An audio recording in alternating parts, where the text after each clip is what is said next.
ഗുരുഭ്യോ നമഃ. നമ്മുടെ ഇന്നത്തെ തിരുവാതിരക്കളി തുടങ്ങാൻ പോവാണ്. നമ്മൾ ഓമനക്കുട്ടൻ ഗോവിന്ദൻ അതാണ് നമ്മുടെ അടുത്ത കഴിഞ്ഞ പ്രാവശ്യം 2 സ്റ്റെപ്പ് എടുത്തിട്ടുണ്ടായിരുന്നു. ഇനി അതിൻ്റെ അടുത്ത ലൈനാണ് നമ്മൾ ഇനിയിപ്പോൾ എടുക്കാൻ പോകുന്ന സ്റ്റെപ്സ്.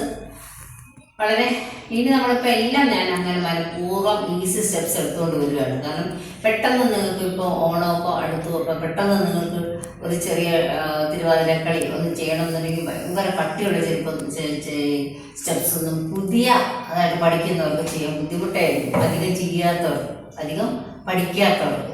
അപ്പോൾ അവർക്ക് വേണ്ടി ചെറിയ ചെറിയ സ്റ്റെപ്സ് ഇട്ടുള്ളതാണ് പെട്ടെന്ന് പഠിച്ചെടുത്ത് നിങ്ങൾക്ക് ചെയ്യാൻ പറ്റും. ഇത് നമ്മൾ കണ്ടു കഴിഞ്ഞാൽ നിങ്ങൾക്ക് പിടികെട്ടുന്ന സ്റ്റെപ്സുകളാണ്. വളരെ ഈസി സ്റ്റെപ്സാണ്. ഞാൻ കഴിഞ്ഞ ക്ലാസ്സിൽ ഇട്ടത് ഈ ക്ലാസ്സിലും അതുപോലത്തെ സ്റ്റെപ്സ് തന്നെയാണ് ഇടാൻ പോണത്. എല്ലാവരും ഒന്ന് കണ്ടു നോക്കി ഇവർ ചെയ്യുന്നതും എന്നിട്ട് പഠിച്ചെടുക്കാൻ മതി. നമസ്കാരം. നമുക്കിന്ന് പുതിയ സ്റ്റെപ്പ് പഠിക്കാം. കഴിഞ്ഞ ക്ലാസ് എടുത്തതിൻ്റെ ബാക്കി പഠിക്കാം. നമ്മൾ നേരത്തെ ചെയ്തിട്ടുള്ള സ്റ്റെപ്പൊക്കെ തന്നെയാണ്. അതിന് ചെറിയ വ്യത്യാസം വരുത്തിയിട്ട് വളരെ സിമ്പിളായിട്ടാണ് നമ്മൾ ഇനി വീണ്ടും പഴയതുപോലെ സിമ്പിൾ സ്റ്റെപ്സുകളാണ് ഇടാൻ പോകുന്നത്. എല്ലാവർക്കും പഠിക്കാനുള്ള സൗകര്യത്തിന് വേണ്ടി നമുക്ക് നമസ്കാരം.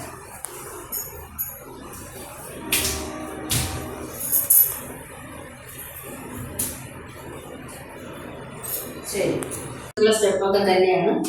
അത് പക്ഷെ നമ്മൾ നേരത്തെ വെറുതെ ഇങ്ങനെ പോകും. നമ്മൾ തമ്മിൽ ചെയ്യണം. ക്ലോസ് ചെയ്ത് രണ്ടുപേരും കൂടെ രണ്ട് പേരായിട്ട് ചെയ്യണം. സ്റ്റെപ്പ് ഇത്ര എടുക്കാം.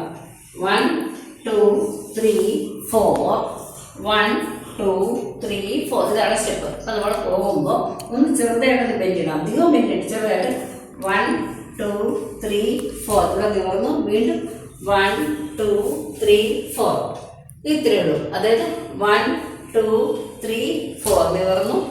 1 2 3 4 നേരെ നിന്നു. കണ്ടോ? അങ്ങനെ ചെയ്യണം. ഇത്രയുള്ള സ്റ്റെപ്പ്. ഇനി ഇതിൻ്റെ കൈയും കൂടെ പറഞ്ഞു തരാം. കൈ നിങ്ങൾക്ക് അറിയാവുന്ന കൈ തന്നെയാണ്. കൈ നമ്മളിങ്ങനെ പിടിച്ചിട്ട് വെറുതെ 1 2 3 4 1 2 3 4. ഇപ്പം രണ്ടുപേര് തമ്മിലാണെങ്കിൽ ഇവിടെ നിൽക്കുന്ന ആൾ പുറത്ത് നിൽക്കുന്ന ആൾ ഇങ്ങോട്ട് വരും. ഇപ്പം ഇവിടെ നിൽക്കുന്ന ആൾ ഇങ്ങനെ പോവുകയാണ്. 1 2 3 4 തിരിച്ച് ഇങ്ങോട്ട് തന്നെ പോകണം. 1 2 3 4 ഇത്രയുള്ള സ്റ്റെപ്പ്. മനസ്സിലായെന്ന് വിചാരിക്കുന്നു. നിങ്ങൾ ചെയ്തു നോക്കൂ. അപ്പം നമുക്കറിയാം എങ്ങനെയാണെന്ന്. ഓക്കെ, ഇനി പാട്ടുപാടി ചെയ്തു തരാം. അമ്മയോ മങ്ങ മരണച്ചിട്ടും ഉമ്മ വെച്ചു കിടാവിനെ. ഇങ്ങനെ നമ്മൾ അങ്ങോട്ട് അപ്പോൾ മരണ വെച്ചു കിടാവിനെ. അപ്പോൾ മാറോടാണ് ചുറ്റുമ്മ വെച്ചു കിടാവിനെ. അമ്മ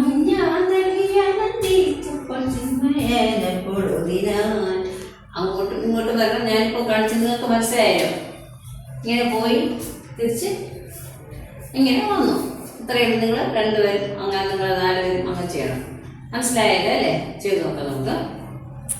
അപ്പോൾ മാറാനായിട്ടുമ്മ വെച്ചു കിടാവിനെ. അമ്മിഞ്ഞോട് തലത്തിച്ചു ചിന്മയാനപ്പോഴൊതിനാൻ. മനസ്സിലായല്ലോ അല്ലേ എല്ലാവർക്കും? ശരി, സ്റ്റെപ്പ് നന്നായിട്ട് മനസ്സിലായി നിങ്ങൾക്ക്. അടുത്ത സ്റ്റെപ്പ്. പക്ഷെ നിങ്ങൾ സ്റ്റെപ്പ് മനസ്സിലാക്കിയെങ്കിലും സംശയമുണ്ട് പലർക്കും അല്ലേ? അങ്ങനെ സംശയിക്കാതെ ചെയ്യണം. ഇതിന് സംശയിക്കേണ്ട ആവശ്യം. നന്നായിട്ട് ചെയ്യണം കേട്ടോ നിങ്ങൾ. അടുത്തത് നമ്മളിപ്പോൾ ഇതുപോലെ നമ്മളിങ്ങനെ നടന്നു വന്നു. പിന്നെ തിരിച്ച് നമ്മൾ ഇങ്ങനെ നടന്നു പോയില്ലേ? അതേപോലെ തന്നെയാണ് ഇനി നമ്മൾ ചെയ്യേണ്ടത്. അതുപോലെ തന്നെ നടന്നു പോകുന്നു. നമ്മളിങ്ങനെ നിങ്ങളുടെ പേരുമായിട്ട് നടന്നു പോകുന്നു. നടന്നു പോയിട്ട് തിരിച്ച് അവിടെ നിന്ന് കറങ്ങി നിങ്ങളുടെ അതേ സ്ഥാനത്ത് വരുന്നു. മനസ്സിലായോ?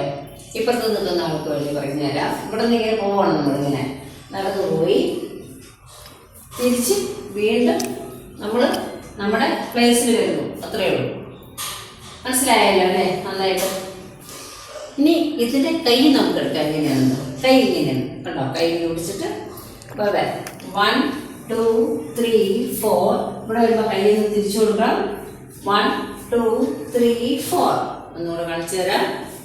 1 2 3 4 1 2 3 4 ഇത്രയേ ഉള്ളൂ. കൈ ഇങ്ങനെ പിടിക്കരുത്. കൈ ഇങ്ങനെ പിടിക്കുന്നുണ്ട്. അങ്ങനെ പിടിക്കരുത്. കൈ ഇങ്ങനെ തന്നെ പിടിക്കണം. ഇങ്ങനെ പിടിക്കാൻ പാടില്ല. അതൊന്ന് ശ്രദ്ധിക്കണം എപ്പോഴും. ഒരാളുടെ കൈ ഇങ്ങനെ ആവുന്നുണ്ട്, അത് ശ്രദ്ധിക്കണം.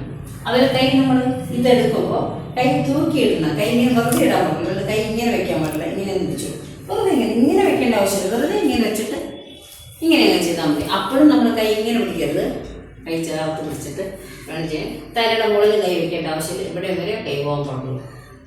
അതൊന്ന് ശ്രദ്ധിക്കണം. ശരി, നിങ്ങൾ ചെയ്ത് നോക്കട്ടെ. ഞാൻ കൈയും പഠിച്ചു, സ്റ്റെപ്സും പഠിച്ചു. ഞാൻ പാട്ട് കൂടി ചേർത്ത് ഒരുമിച്ച് പറഞ്ഞു തരാം. ഒപ്പത്തിലുള്ള കുട്ടികളും 2 പേരുണ്ട്, ആ പിള്ളേരും മരത്തിൽ കളിപ്പാൻ ഇപ്പോൾ ഞാനമ്മേ പോകട്ടെ. ഇങ്ങനെ പോയി തിരിച്ചിങ്ങനെ വരുന്നു, അത്രയേ ഉള്ളൂ. അപ്പം 37 കുട്ടികളും 32 പേരുണ്ട്. ഇത്രയും വേഗം ചെയ്യണമെന്നില്ല, പകുതി ചെയ്താലും മതി.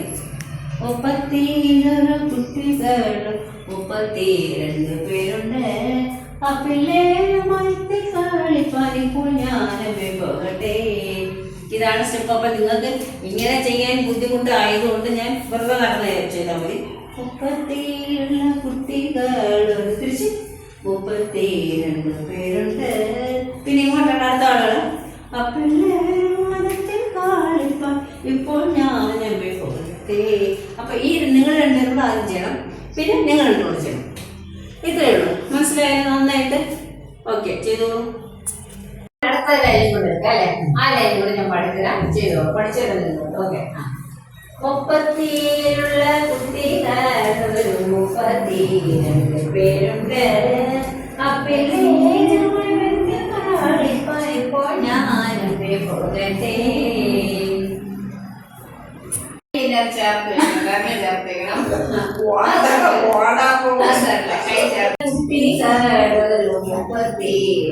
പേരുണ്ട്, ഇപ്പോൾ ഞാനമ്മേ പോകട്ടെ. മനസ്സിലായില്ലേ? നന്നായിട്ട്, സംശയമില്ല. ശരി ശരി. 37 കുട്ടികൾ 32 പേരുണ്ട്, ആ പിള്ളേര് മരത്തിൽ കളിപ്പാൻ ഇപ്പോൾ ഞാനമ്മേ പോകട്ടെ. എല്ലാവരും തിരുവാതിരക്കളി കണ്ടു കാണുമല്ലോ അല്ലെ? സ്റ്റെപ്സ് ഒക്കെ നമ്മൾ സ്റ്റെപ്സ് പ്രത്യേകിച്ച് സ്റ്റെപ്സ് വെറുതെ അങ്ങോട്ടും കൂടെ നടന്നു പോകുന്ന സ്റ്റെപ്സ് ഒന്നുമില്ല. എല്ലാം പാട്ടിൻ്റെ 2 ലൈൻ ഇട്ടിട്ട് 2 ലൈനും നമ്മൾ അങ്ങോട്ട് നടന്നു പോകുന്നു, ഇങ്ങോട്ട് നടന്നു, പിന്നെ നടന്നിങ്ങനെ കറങ്ങി പോകുന്നു. അത്രയേ ഉള്ളൂ സ്റ്റെപ്സ് എന്ന് പറയുന്നത്. കൈയാണെങ്കിലും കൈ നമ്മൾ നേരത്തെ പഠിച്ചിട്ടുള്ള കൈയാണ്, പഠിക്കാത്തവർ ഈ വെറുതെ കൈ ഇങ്ങനെ എടുക്കുന്നു, അങ്ങോട്ടും ഇങ്ങോട്ട് പോകുന്നു, പിന്നെ തിരിച്ച് ഇങ്ങനെ. അതുപോലെ ഈ അങ്ങോട്ടും ഇങ്ങോട്ട് പോകുമ്പോൾ തന്നെ നമ്മൾ ക്രോസ് ചെയ്ത് തിരിച്ച് പുറകോട്ട് പോകും, നമ്മൾ റിവേഴ്സായിട്ട് എടുക്കുന്നു. ഇത്രയൊക്കെ ഉള്ളൂ അതിൻ്റെ കൈകളെന്നൊക്കെ പറയാനായിട്ട്. എല്ലാവർക്കും പെട്ടെന്ന് പഠിക്കാൻ പറ്റുന്ന സ്റ്റെപ്സുകളാണ് അല്ലേ? എല്ലാവർക്കും അതിന് മനസ്സിലായി കാണുന്നിരിക്കുന്നു. ഇടയ്ക്ക് വരുന്ന തെറ്റ് ചെയ്തിട്ടുണ്ട്, പിന്നെ നമ്മൾ വീണ്ടും ചെയ്യിപ്പിക്കുക. അവർക്കൊരു ടെൻഷനാണ് അധികം പഠിക്കാത്തതുകൊണ്ട്. പിന്നെ നമ്മൾ വീണ്ടും അവരെ കറക്റ്റ് ചെയ്യാൻ നോക്കുമ്പോൾ അവർ പിന്നെ അത് തെറ്റ് ചെയ്യും. അതുകൊണ്ട് ഇങ്ങനെ നിർത്തി നമ്മളിവിടെ ക്ലാസ് എടുത്ത് അത് കറക്റ്റ് ചെയ്യും. പക്ഷേ എങ്കിലും പഠിക്കുന്നവർക്ക് എളുപ്പം പഠിക്കാൻ പറ്റും, കണ്ടുപിടിക്കാൻ പറ്റും എന്നാണ് എൻ്റെ വിശ്വാസം. എല്ലാവർക്കും ഇത്രയും നേരം നിങ്ങൾ കണ്ട് നമ്മുടെ ഈ ചാനലിനെ പ്രോത്സാഹിപ്പിക്കുന്ന എല്ലാവർക്കും നന്ദി, നമസ്കാരം. എല്ലാവരും കാണണം.